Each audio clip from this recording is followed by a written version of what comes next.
Russia, if you're listening, I hope you're able to find the 30,000 emails that are missing. I think you will probably be rewarded mightily by our press. Let's see if that happens. That'll be next. Donald Trump earlier today dismissing the notion that Russia hacked the DNC in some effort to help the Trump campaign.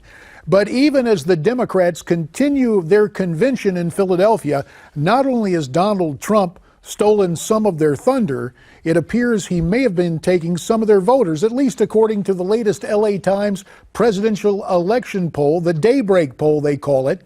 And in that national poll, Mr. Trump leads Secretary Clinton by 7 points, 47 to 40%. For more on all of this, we're pleased to be joined via Skype by the White House Chief of Staff for President George H.W. Bush, John Sununu. John, of course, the former governor of New Hampshire, also the author of the book, The Quiet Man, The Indispensable Presidency of George H.W. Bush. John, it's great to have you. Let me start with the latest poll numbers. Your reaction to that poll in the LA Times.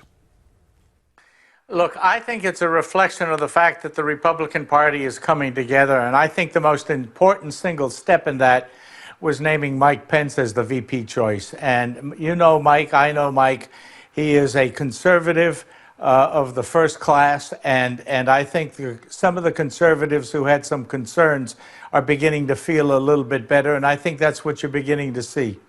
At the outset of this segment, John, we repeated a sound clip from Mr. Trump that I played earlier in this program, in which I called him Donald the Disruptor, because he is disrupting the complete media cycle. Today was supposed to be spent talking about Hillary Clinton and what a wonderful human being she is and the history she has made, but Trump knows how to bell the cat when it comes to the establishment media. They're seizing on the first part of his comment and ignoring the second part, which of course is an inherent criticism of the dominant media culture and the way they cheerlead for the left.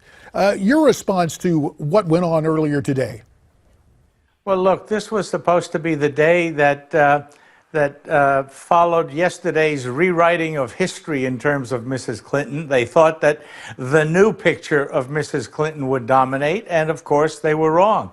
And today's theme is working together, which I suspect is the theme that they've borrowed from the State Department and the Clinton Foundation, as the State Department under Mrs. Clinton worked hand in hand with the Clinton Foundation, obviously to the advantage of Mrs. Clinton and Bill Clinton's pocketbook.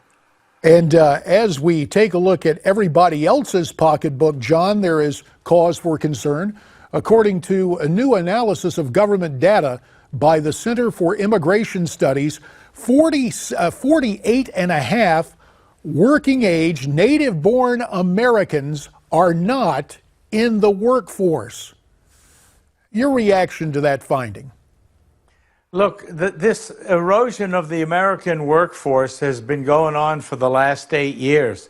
The deception to the American public in terms of the traditional unemployment figures, for example, are ridiculous. We have nearly 100 million people outside of the workforce right now. And the Obama administration does not understand that the recovery they want to claim is happening has not happened at all. This is the slowest recovery, the worst recovery of any economic slowdown in American history. And the fact is, this Obama administration isn't smart enough to understand how much the American workers are hurting, both in terms of the size of their paycheck and the fact that so many of them are not getting a paycheck. You know, as you mentioned that, it's true, their smarts may not be there, but politically, the Democrat machine has always been slick, which brings us back to former President Clinton and his attempt to rewrite history. Let's listen to some of what he said in his speech extolling the virtues of his wife. You could drop her into any trouble spot. Pick one. Come back in a month, and somehow, some way, she will have made it better. That is just who she is. There are clear achievable, affordable responses to our challenges. But we won't get to them if America makes the wrong choice in this election. So wait a minute, we could drop her into any trouble spot? What about Benghazi?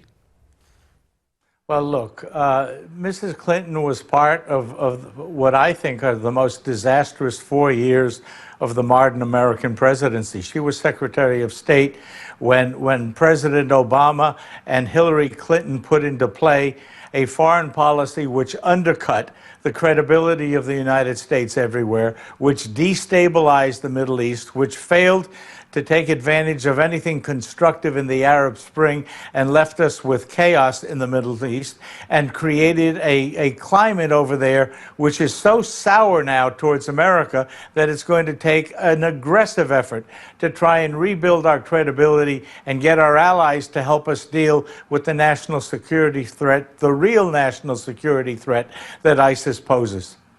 Governor, before we let you go, just one other thing we want to talk about. Virginia Governor Terry McAuliffe backed away from comments he made earlier that in the final analysis, Mrs. Clinton would go along with the TPP. Listen to McAuliffe right here.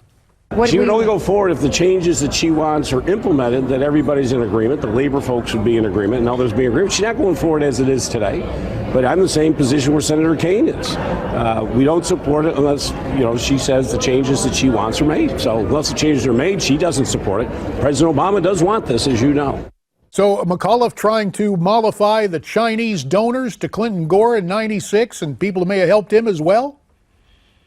Well, look, let's start with the TPP brouhaha that he caused. What he was basically saying is Mrs. Clinton is lying in her campaign because she will support TP after she's elected. So we have Terry McAuliffe to thank for confirming the fact that Mrs. Clinton is running a campaign based on lies. And the Democrats talk all about the Russians when there's a Chinese factor in here in terms of TPP.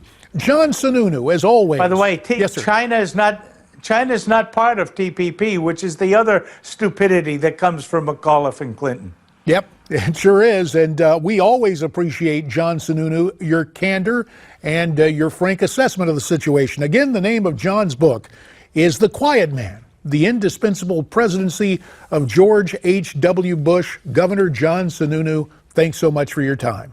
Thanks, JD.